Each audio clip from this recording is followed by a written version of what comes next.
Today I'm using a Shure SM58 microphone, which is plugged into channel 1 back there, and you can see my voice showing up here on the meter bridge as well as here.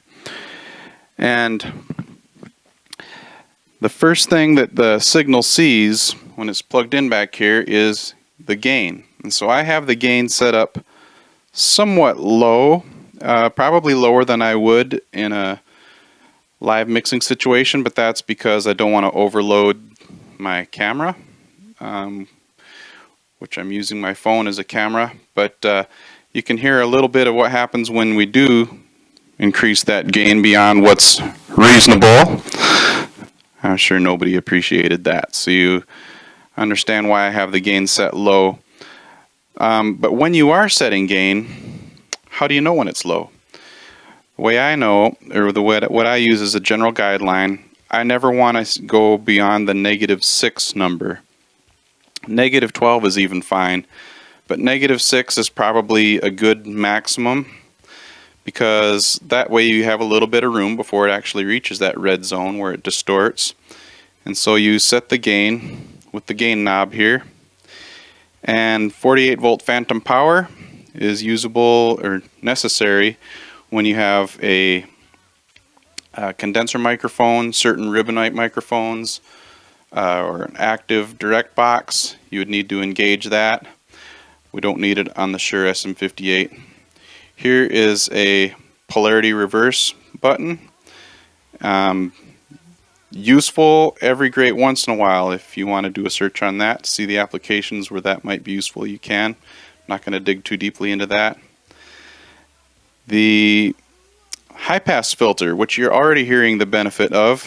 Let me show you what it sounds like when it's disengaged. So you're probably hearing some more popping P's, and the general girth of my voice is a little bigger. So that's set currently at about 200 hertz. I'm going to turn it down and re-engage. You probably hear no difference when I re-engaged. But as we raise it up, you hopefully heard some of those differences. Now, me personally, I'm flying blind. I'm not hearing what you're hearing. I'm just speaking into a microphone, which is connected to the board, which is connected to the phone. But I'm going to trust that what I'm saying is translating. So generally speaking, on a male voice, setting that high pass filter right about 200 hertz is helpful. Generally speaking, on a female voice, maybe closer to 300, but don't trust any of the numbers that I'm saying and take them as gospel of what you should always do. You should always experiment, listen, see if you hear the difference when you're twisting the knobs. By the way, high pass filter is a sound guy's way of saying low frequency cut. High pass, low cut. So below 200 hertz right now, or 180, and you'll see this over here. Below that frequency, we're having a cut. And you can see that visually, EQ, excuse me. You can visually see the low cut when I engage and disengage. You can see what's happening there. When I set it down lower or higher. So that's that. And you have to have it engaged if you want it to work. I'm temporarily going to skip the dynamics section. We'll come back to that. Go directly to EQ. And you can see the difference visually again between engaged and disengaged. I've already done some work on EQ, but I'm going to undo that work. And you'll see these 4 knobs here are all directly vertical at 12 o'clock. And you got the red LED lit up there to show, to affirm that they're all at 12 o'clock, which means they're neither adding nor subtracting anything to the sound source. And that's the way we like to start. And I'm going to now engage the EQ. And if your sound system is pretty well set up, it's got good speakers, perhaps you've had somebody come in and tune the system, it sounds really good, you've got a good board, good microphones, good musicians. You've got so much good going on that there's no knob that you can just twist that says more good. But let's say it's 90% good. You can find the 10% ugly and reduce it. So based on what I know of an SM58, I am relatively confident I can boost about 8 or 9 dB. And we'll start sweeping down here at 20 hertz, sweep it on up. You can see what's happening here. Sweeping on up past 200, past 300, and 500.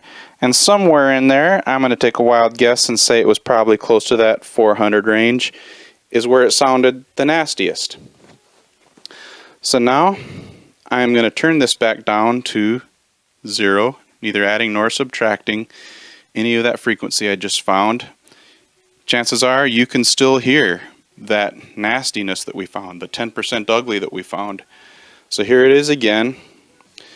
Listen to what that sounds like, and then listen to what it sounds like when I'm not affecting it. I'm going to take a wild guess and say you still hear that nastiness, and that you would appreciate a cut on that general frequency. And now let's see, is that cut pleasing? And the cut is gone now. Do you prefer no cut, or do you prefer a cut? Assuming that you're hearing what I think you're hearing, I'm going to show you one more thing with that boost.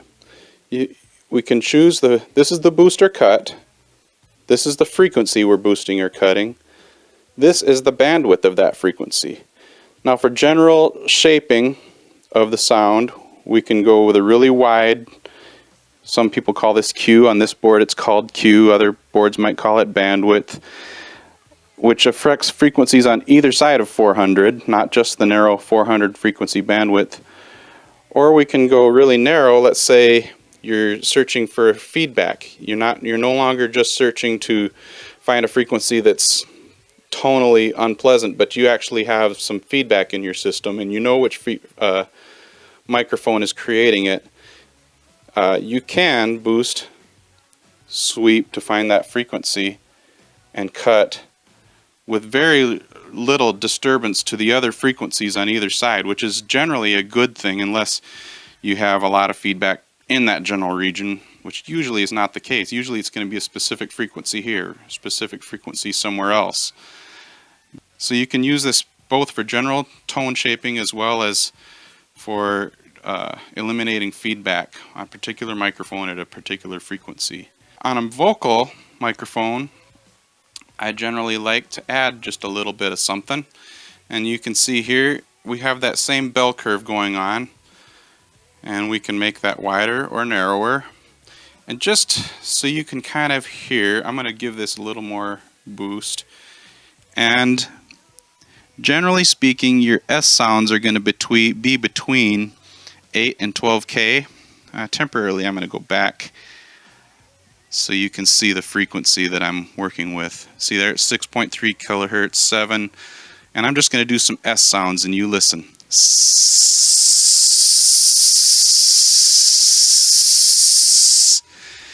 And so probably somewhere in the 8 to 12 kilohertz range is where the S's become most prominent. And it's going to be different for every mouth, every set of teeth. People make their S's just a little bit differently. But you saw what was going on there. And often I like to add just a little bit of shine. Notice I said a little bit. It's like a spice. A little bit goes a long way. And I'm going to broaden that up a bit and only add about 2 decibels there. And just again, I'm just trusting that that was slightly pleasant. You wouldn't really know until you heard it in the middle of a mix where you've got guitars, keyboards, other vocalists, drums, everything going on at the same time to know whether or not this high frequency boost is pleasant. If you turn this knob all the way to the left, we get rid of the bell curve and we get what we call a shelving EQ. This red light lit up. And as we move this frequency lower and we raise it up so you can see what's going on, you can see that shelving EQ is not only affecting the frequency that I'm setting, but everything above it. And that might be helpful in some situations. Myself, I tend to go for a little bit more surgical approach where I'm affecting just the frequencies that I choose to affect rather than a whole wide swath, although there are times when that wide swath is helpful in what's needed. Just because you have 12 knobs in this section doesn't mean you need to use them all. And I tend to go with the less is more approach, the if it's not broken, don't fix it approach. You could use the boost and sweep to find the ugly with one more knob, and you might have some good results as you do so. However, this is often very effective for many vocal mics, especially the SM58. And I don't find a need to use this row or this row of knobs unless I need to use it. There's not a good reason to engage them. Don't engage them. Sometimes you might see, for example, somebody thinks, oh, this is just a bass drum we're working on. We might as well crank the bass, cut the highs, and they go with this radical approach to the kick drum, which didn't really probably make that kick drum sound good. It probably made it sound pretty nasty because it's extreme settings without rhyme or reason. Always have a reason for what you're doing. But I do encourage you, especially during rehearsals, not necessarily during a performance or a church service, experiment, listen, twist knobs and listen. That's the way you learn. I'm going to back up and go back to the gate. And again, earlier I said that this is very much a novice, or maybe slightly into the mid-level of experience, is the person I'm making this video for. So I'm only going to cover a couple knobs in this gate section for now, and that's the threshold, and the on button, and that's about it for today. So you can see this gate is closed when I stop talking. It means exactly what you think it might mean. It's closing the gate. It's closing the audio so that there's no audio passing through this channel as I'm speaking until I speak. And I can change that threshold. Now watch what happens when I turn the threshold up. You're going to start to hear my voice cutting. I have to talk quite loud when I've set the threshold that high. Now this can be helpful just for cleaning up general mud. For example, your vocal microphones. You might decide that you like that gate set on a really low setting, even when all the channels are on, and you might even set it a little higher so that somebody actually has to be speaking into the microphone to turn that microphone on. Where I find this especially helpful is anything that's using a direct box that might happen to have a buzz or a hum issue, like a bass guitar or a keyboard it's plugged into the soundboard through a direct box first. If you've already tried lifting the ground on that direct box and that hasn't helped your buzz or hum issue, you can gate it out. So you just turn this gate high enough that the buzz goes away and the bassist has to play his or her instrument before you can hear it. So I'm going to leave that engaged for now, and that's the end of our gate lesson. Compression. Again, I'm going to only cover 3 buttons here. The on button to turn the compressor on. And let's see if I can do this with 2 hands now. And so my hands are very roughly represent dynamic range that a vocalist might speak with or sing with, preach with. Their quietest point, their loudest point. If you have a vocalist who speaks really softly, and then they get very loud, and you have to turn them up at their soft points, you got to turn them down at their loud points, the compressor can do a lot of that for you. So instead of letting them actually get this loud, we set the threshold here. Vocalist sings that loud, they're really kind of unaffected by the compressor. But as soon as they go beyond this threshold that I've set, it starts compressing at a rate or a ratio that I set here. So if I would generally say for vocalists a ratio somewhere between 2 to 1 and 4 to 1, which means anything over this threshold, if you go 4 decibels over on a 4:1 ratio, is squishing it down to 1. If you go 20 decibels over on it's a 20:1 ratio, it's squishing it down to 1. And so instead of the vocalist having this wide range that goes up and down, it hits that threshold and it almost acts like a spring, says, no, keep down. You don't get to be any louder. So we had the wide range, now we got the compressed range, but now we can move that whole thing up. The soft parts become louder, and the loud parts are just as loud as they were before, which is all controllable by your fader after the action of the compressor has happened. Super helpful for vocalists who have a wide dynamic range, but you can apply it to just about any instrument. Your drums, your bass guitar, your keys, your guitars, just about any instrument can benefit from some of that. Again, use it judiciously. I'm going to show you what happens when we engage that compressor. We start to raise the threshold. You're going to watch here. You can see that. So talking in a normal voice, turning up the compressor threshold to the point where, let's go here. Compress, compress, compress, compress. Okay, I had it backwards because I can't get my head close enough to the board to see the numbers while I'm speaking into this microphone. But you can see, as I speak louder and as I turn the compression threshold lower, we start to see the compressor acting. And this red meter here is operating on the channel that I've selected. You can also see the compressor, you got a red meter here that's showing regardless of what I've selected. And so that is showing me how much reduction is happening as we're using the compressor. Now, if I don't use any compression at all, you can hear I just got louder, perhaps annoyingly so, especially if you're listening on a computer late at night and you didn't want anybody to wake up. Sorry about that. But, so you can see the reduction that's happening. So I like to set the threshold such that we're seeing probably no more than, especially on a really loud voice, 15 decibels of reduction is a lot. So I set the threshold and the ratio in tandem so that I can see no more than 15 decibels of reduction. If a person is singing just at a medium volume, you perhaps want to see no more than 1 or 5 decibels of reduction. You don't want to overcompress. One thing that can happen if you do overcompress is you end up compensating with the fader. So you're taking away those loud points, and you're even starting compressing over.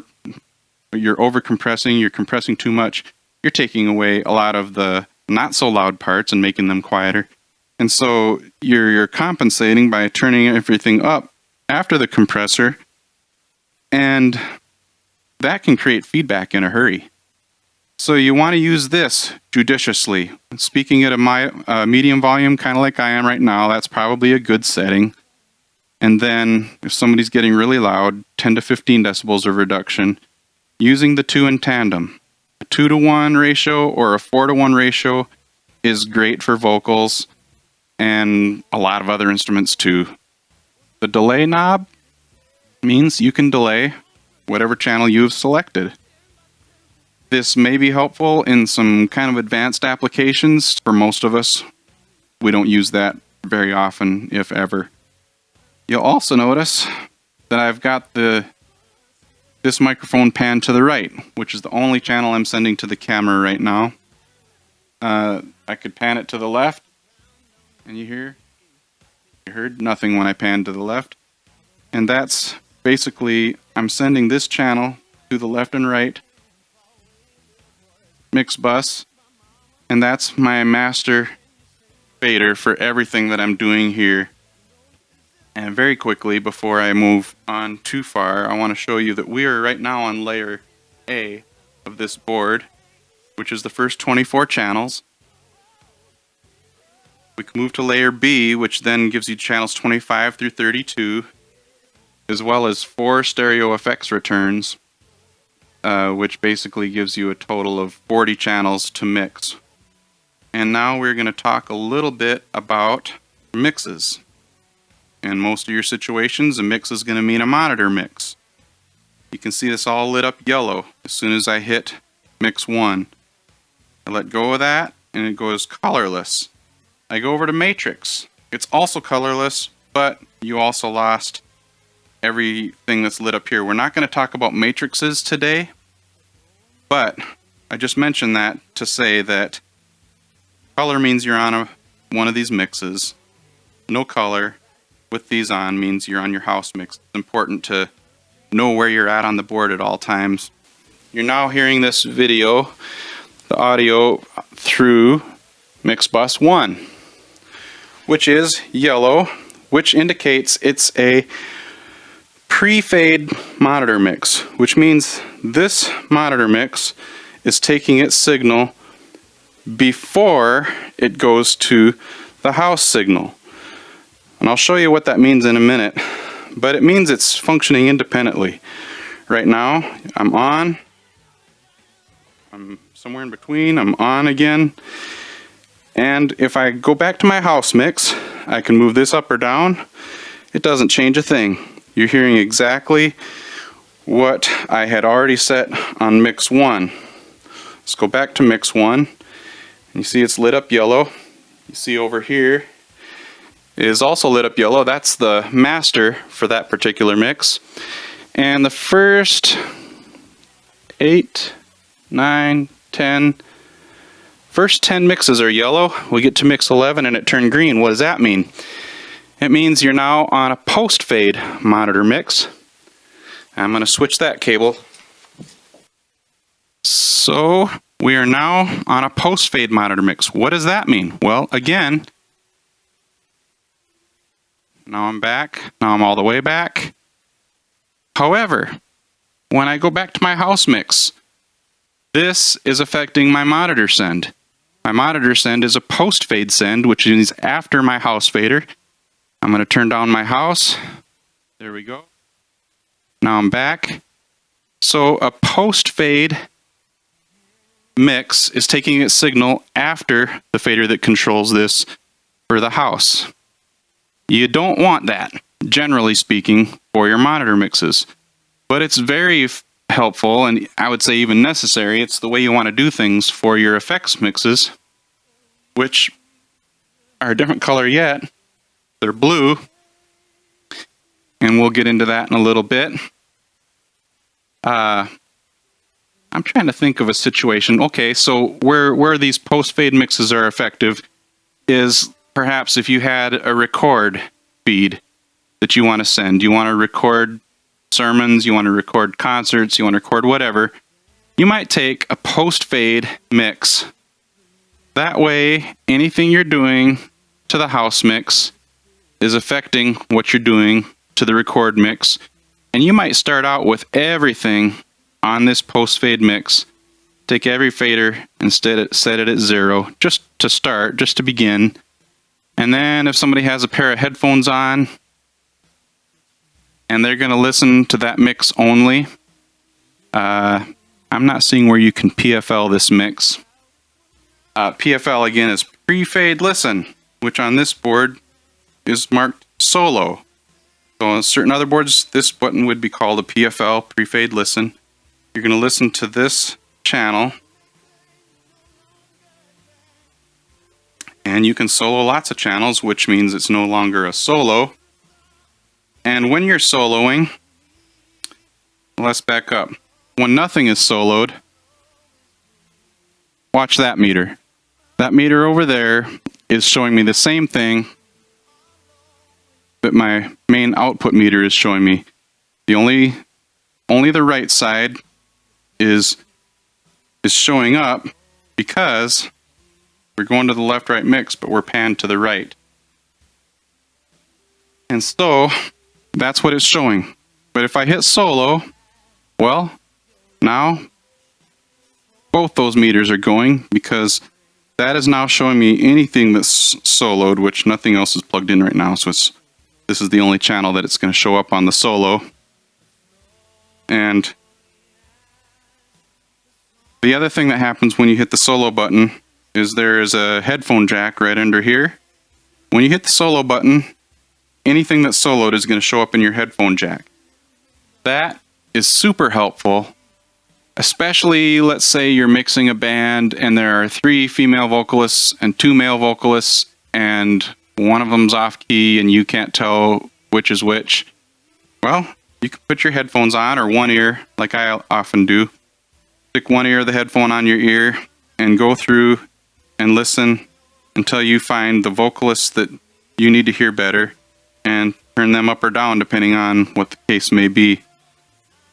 You can use it a little bit to aid you in making better EQ decisions, but generally your best EQ decisions are made listening to the speakers that everybody else is listening to. So you got a whole bunch of stuff soloed, and you can wipe it all out with one button. Over here, we're going to program some mute groups. We selected the mute group button, mute group 1. I'm on my home layer for mixing, and I select all the channels I might want to have in a mute group. You could set these up any way you please. Perhaps you want to put all the drums on one mute group. Maybe bass and guitars all on another, keys, vocals, however you want to set it up. So I've selected these channels to be on this mute group. I get out of program mode.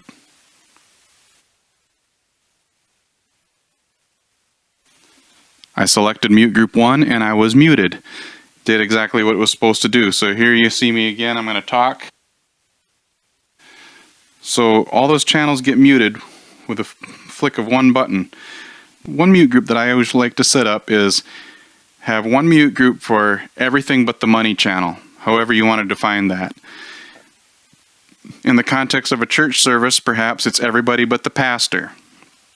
And so I could go set up a mute group with all the channels. In this case, I'm going to be the money channel. Get out of program mode, and now I've muted everybody but me and that guy, whoever he is. And that's especially helpful. So say you're in a church service, you've come to the end of the time of worship, transitioning to the sermon time. With one button, you've moved on to that next portion. Or perhaps you want to have, as part of that mute group, the pastor and keyboard and the vocalist on that. So that if you should become forgetful, not that it has ever happened to me, but you've engaged that mute group, the pastor's preaching away, and we come to the end of the service and you've still got music. You haven't muted those two. Depending on your comfort level of leaving 2 channels live for that entire period of time, that's another way you could use it. But you've got 8 of them at your disposal.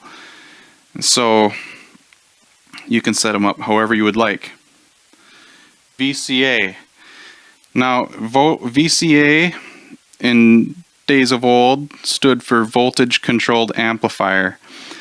It was a way of making a subgroup. And so if you assigned all your drums to that subgroup with one fader, you could pull all the drums down, push them all up. Modern times, a lot of console companies have gotten to calling a VCA a DCA, which is a digitally controlled amplifier. Soundcraft sticking with the old terminology, and so that's what that is. And we set up those groups in the same way the mute groups. You select VCA, you select number 1, you choose your drums or whatever you're going to be sending to that VCA. You get out of program mode. If you want to go back and see what you've programmed, just hit it again. You can see what's selected, what's assigned to that VCA.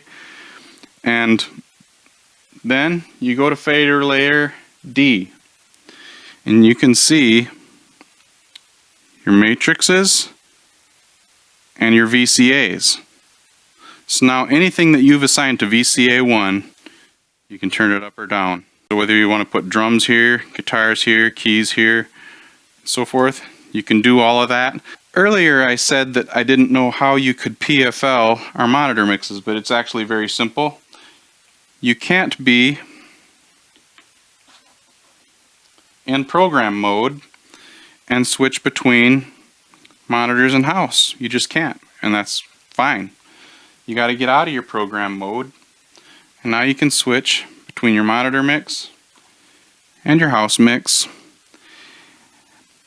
And when you're in a monitor mix, remember we said earlier, this is your master fader for that mix, and you can go to layer B. Channels 25 to 32 are also all on mix 1. And then if you go to layer, another snag. What am I seeing? Let's get out of monitor mix and let's go to layer D, where you saw your VCAs, where you see your matrix masters, where you see your monitor masters. So all these mixes, mix 1 through 14, show up 1 through 10, 11, 12, 13, 14. Remember, this color is pre-fade, this color is post-fade. And then your effects returns as well. These are your masters for your, actually these are your effects sends. And you can select, you could select that, you can apply EQ to the master fader of that, any mix that you've chosen, mix 1 or 4. You can add compressors, no gate. You can add a high pass filter, all of that to your master sends on all of these sends. And you can solo. So I think this would be especially helpful with if your musicians are on in-ear monitoring system, whether that be wired or wireless. You can solo and you can hear exactly what's going on in their mix. Sometimes it's always best to ask them, do you need any more of anything? Do you need any less of anything? But if you can see they're struggling and maybe they're giving you hand motions that you're not able to interpret, you could probably just give it a listen.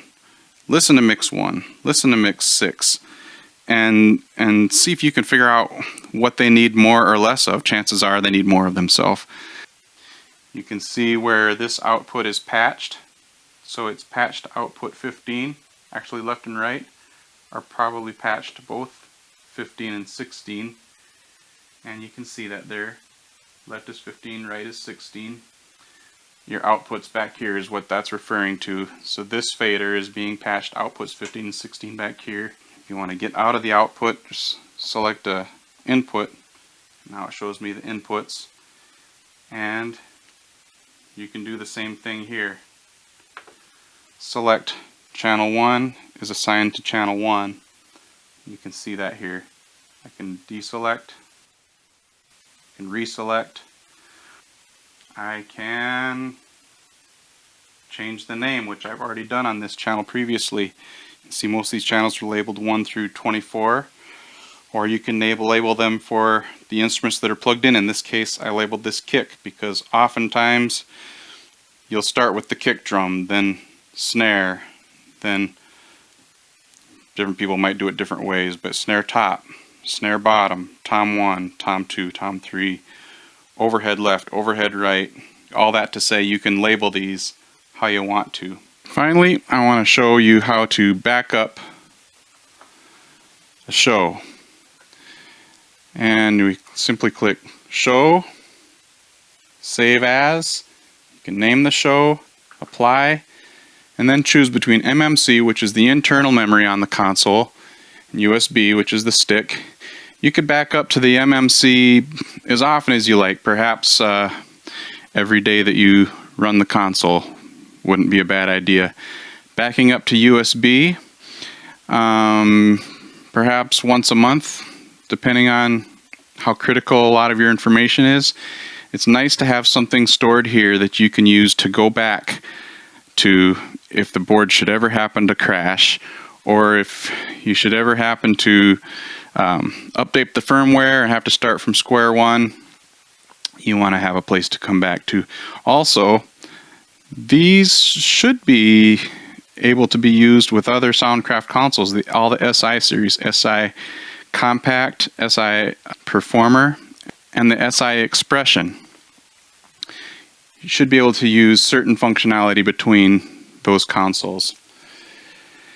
So you choose where you're going to save it, push the button in, push OK. Are we going to overwrite the old one? Yes. And other ideas, you can save a Christmas show, an Easter production, many different possibilities how you could name things and save them both on the board and on the stick. Also, I want to show you the graphic equalizer. This can be applied to the mains, or it could be applied to one of your monitor mixes. And when it says graphic EQ low, it's referring to low frequencies, which are listed on the upper row here. So starting with 31 Hertz up to 630 Hertz. And so if I do a little boost, we get the beginnings of a smiley face looking EQ, if that's what you're into. And then we go to the graphic EQ high, and we can complete the smiley face. Well, maybe that's a grimace, I don't know. And so on the highs, we're looking at the higher frequencies, which is the lower row up here, 800 Hertz through 16 kilohertz. And this is useful for that sound person who feels like the sound system simply hasn't been tuned adequately, or perhaps you just want to, I guess the same would be true if you're doing it to your monitor mixes. You don't feel like the monitors have been tuned adequately. You can apply that EQ here. Whether that opinion of the system needing this EQ, whether that opinion is correct or incorrect, valid, invalid, whatever, I haven't heard your system, so I'll reserve judgment on that. But this tool is available, and the nice thing is, whether that person who made that decision is right or wrong, it's really easy to flatten it out, because you pull this down, you can feel the center detent. When it's in this mode, you feel the center detent, which takes the EQ back to zero, neither adding nor subtracting these frequencies that we're choosing. I hope this video has been helpful. You can leave some comments below. Thanks for watching.